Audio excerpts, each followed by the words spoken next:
안녕하세요. 그린빌 가족 여러분.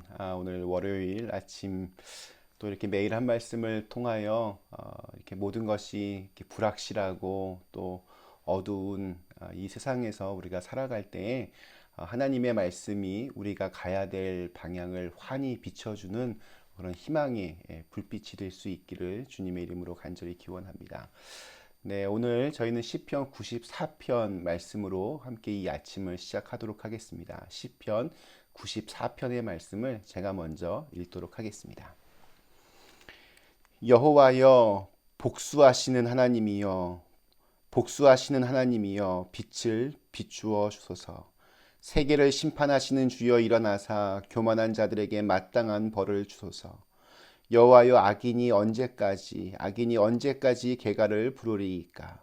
그들이 마구 짓거리며 오만하게 떠들며 죄악을 행하는 자들이 다 자만하나이다.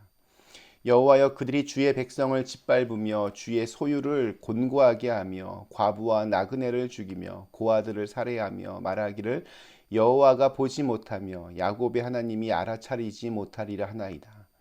백성 중에 어리석은 자들아, 너희는 생각하라. 무지한 자들아, 너희가 언제까지 지혜로울까? 귀를 지으신 이가 듣지 아니하시랴. 눈을 만드신 이가 보지 아니하시랴. 뭇 백성을 징벌하시는 이, 곧 지식으로 사람을 교훈하시는 이가 징벌하지 아니하시랴. 여호와께서는 사람의 생각이 허무함을 아시느니라. 여호와여, 주로부터 징계를 받으며 주의 법으로 교훈하심을 받는 자가 복이 있나니 이러한 사람에게는 환난의 날을 피하게 하사 악인을 위하여 구덩이를 팔 때까지 평안을 주시리이다. 여호와께서 자기 백성을 버리지 아니하시며 자기의 소유를 외면하지 아니하시리로다. 심판이 의로 돌아가리니 마음이 정직한 자가 다 따르리로다. 누가 나를 위하여 일어나서 행악자들을 치며 누가 나를 위하여 일어나서 악행하는 자들을 칠까? 여호와께서 내게 도움이 되지 아니하셨다면 내 영혼이 벌써 침묵 속에 잠겼으리로다. 여호와여, 나의 발이 미끄러진다고 말할 때에 주의 인자하심이 나를 붙드셨사오며 내 속에 근심이 많을 때에 주의 위안이 내 영혼을 즐겁게 하시나이다. 율례를 빙자하고 재난을 꾸미는 악한 재판장이 어찌 주와 어울리리까? 그들이 모여 의인의 영혼을 치려하며 무죄한 자를 정죄하여 피를 흘리려 하나. 여호와는 나의 요새시오, 나의 하나님은 내가 피할 반석이시라. 그들의 죄악을 그들에게로 되돌리시며 그들의 악으로 말미암아 그들을 끊으시리니 여호와 우리 하나님이 그들을 끊으시리로다. 아멘. 저희가 이렇게 매일 아침마다 시편 말씀을 이렇게 한 장씩 읽어가고 있습니다. 이렇게 성경을 한 장씩 이렇게 읽어가면 좋은 점이 편식을 하지 않아도 된다라는 것입니다. 성경에는 신약, 구약 합해서 1189장이 있고 공식적으로는 모두 31,173절이 그렇게 기록되어 있습니다. 목사도 사람인지라 이렇게 많은 그 성경의 내용 중에서 특별히 더 마음이 가고 또 좋아하는 그런 내용들이 있습니다. 그래서 그런 것들을 주로 설교하게 됩니다. 그러다 보면 평생 다루지 않는 그런 내용들도 생기게 됩니다. 그러나 이렇게 저희 그 성경을 이렇게 한 장씩 이렇게 읽어가면 내가 좋아하는 그 부분만 읽게 되는 문제를 우리가 해결할 수 있습니다. 하나님이 주시는 영의 음식을 편식하지 않고 골고루 먹게 되는 장점이 있습니다. 또 정말 신기하게도 이렇게 매일 이렇게 주어지는 말씀 속에서 지금 나에게 꼭 필요한 하나님의 말씀이 그렇게 공급되기도 합니다. 그런데 뭐 이렇게 한 장씩 읽다 보면 무조건 다 이렇게 좋은 것이 아니라 가끔은 이렇게 숨이 탁 막히는 당황스러운 본문들을 만날 때가 있습니다. 오늘 읽은 시편 94편 역시 그렇습니다. 오늘 1절 말씀이 이렇게 시작합니다. 여호와여, 복수하시는 하나님이여, 복수하시는 하나님이여, 빛을 비추어 주소서.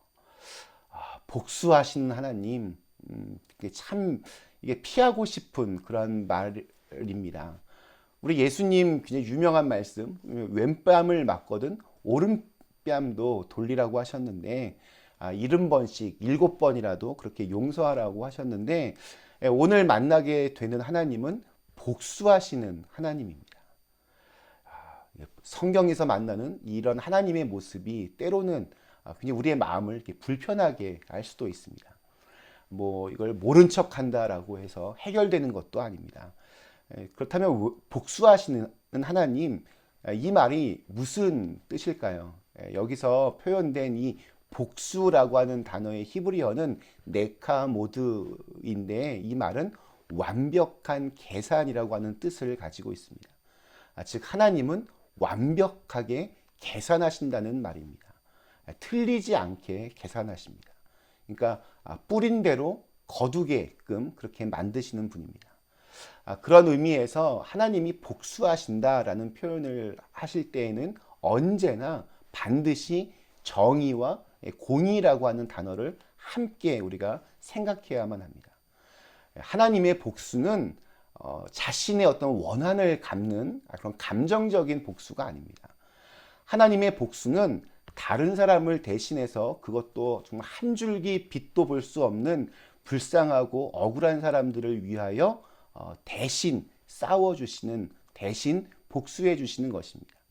우리 6절과 7절에서 보이는 것처럼 과부와 나그네들을 죽이고 고아들을 살해하면서 말하기를 누가 내게 복수할 수 있겠냐, 큰 소리치는 자들에게 그런 과부와 나그네와 고아들 같은 그런 약한 자들을 대신해서 복수해 주시고 또한 빛을 비추어 주십니다. 그래서 오늘 이 시인은 복수하시는 하나님이여 빛을 비추어 주소서라고 이렇게 기도하고 있는 것입니다. 그러나 이러한 하나님을 거부하는 사람들도 많이 있습니다. 오늘 성경에는 8절에 보면 어리석은 사람들이라고 표현하고 있는데 어리석은 사람들이 어리석은 이유는 그렇게 나쁜 일을 악을 행하면서도 이거 아무도 모를 것이다 생각하기 때문입니다. 나의 악행이 숨겨질 수 있다라고 생각하기 때문입니다. 다른 사람을 속이고 거짓말을 하고 음행을 하고 힘없는 사람을 공격해도 나의 악행이 가려질 수 있다, 내가 막을 수 있다 이렇게 믿는 것입니다. 그러나 사람은 몰라도 하나님은 아십니다. 그들은 하나님이 복수하시는 하나님, 정확하게 완벽하게 계산하시는 하나님이라는 것을 모릅니다. 이러한 자들을 향해서 하나님이 오늘 세 가지를 말씀하십니다. 하나님의 속성 세 가지. 우리 9절에서 하나님은 듣고 계신다. 그리고 하나님은 보고 계신다. 그리고 세 번째로 우리 11절에 보면 하나님은 알고 계신다. 그렇게 자신을 드러내십니다. 듣고 계시고 보고 계시고 알고 계신 하나님. 왜냐하면 보고 들을 수 있는 눈과 귀를 창조하신 분도 또 생각할 수 있는 머리를 창조하신 분도 하나님이기 때문입니다. 이런 어리석은 사람들과는 반대로 12절부터는 복 있는 사람이 등장합니다. 그런데 오늘 시편 94편이 이야기하고 있는 복 있는 사람은 우리가 쉽게 생각할 수 있는 복 있는 사람과는 좀 거리가 멀어 보입니다. 근데 참 저 개인적으로는 참 은혜가 되는 말씀이었습니다. 우리 12절 보시면 여호와여 주로부터 징계를 받으며 주의 법으로 교훈하심을 받는 자가 복이 있나니. 상식적으로 징벌과 교훈을 받는 사람이 복이 있다, 잘 이해가 되지 않습니다. 그런데 이러한 징벌과 교훈을 통해서 우리의 삶이 좀 더 이렇게 정화가 되고 단련이 되고 나중에 받을 심판을 면할 수 있게 된다면 이러한 징벌과 교훈이 나에게는 지금 당장은 쓰지만 몸에는 좋은 보약이 되는 것입니다.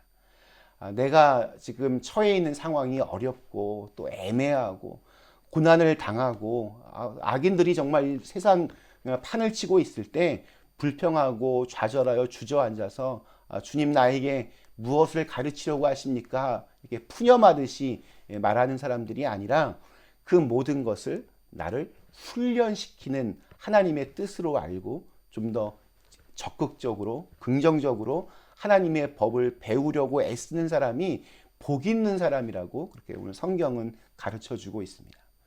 13절에서 하나님이 약속하십니다. 이런 사람에게는 환난의 날을 피하게 하사 악인을 위하여 구덩이를 팔 때까지 평안을 주시리라.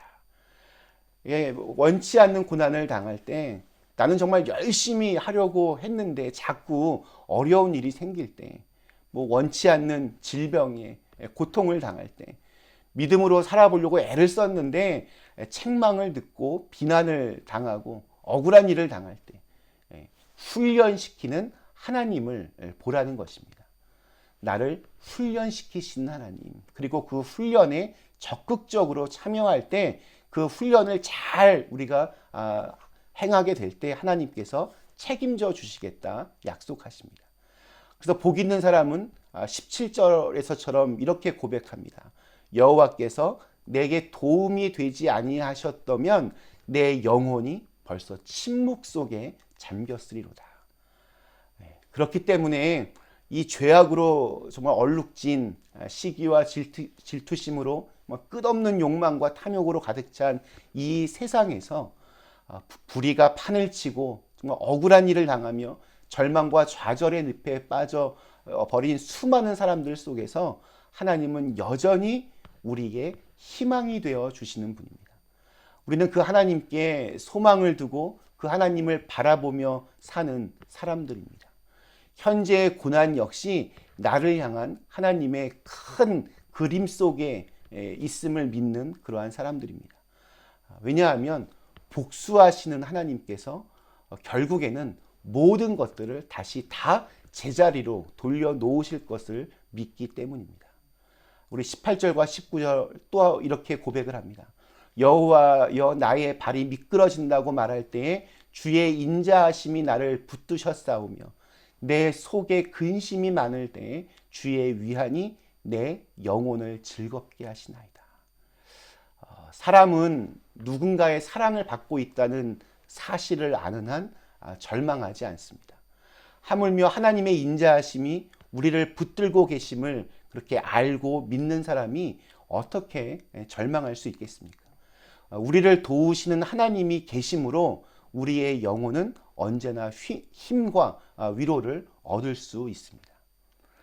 오늘 이 시편 94편에서 계속 하나님에 대한 여러 가지 속성들을 설명하다가 16절부터 보면 주어가 나로 이렇게 바뀝니다.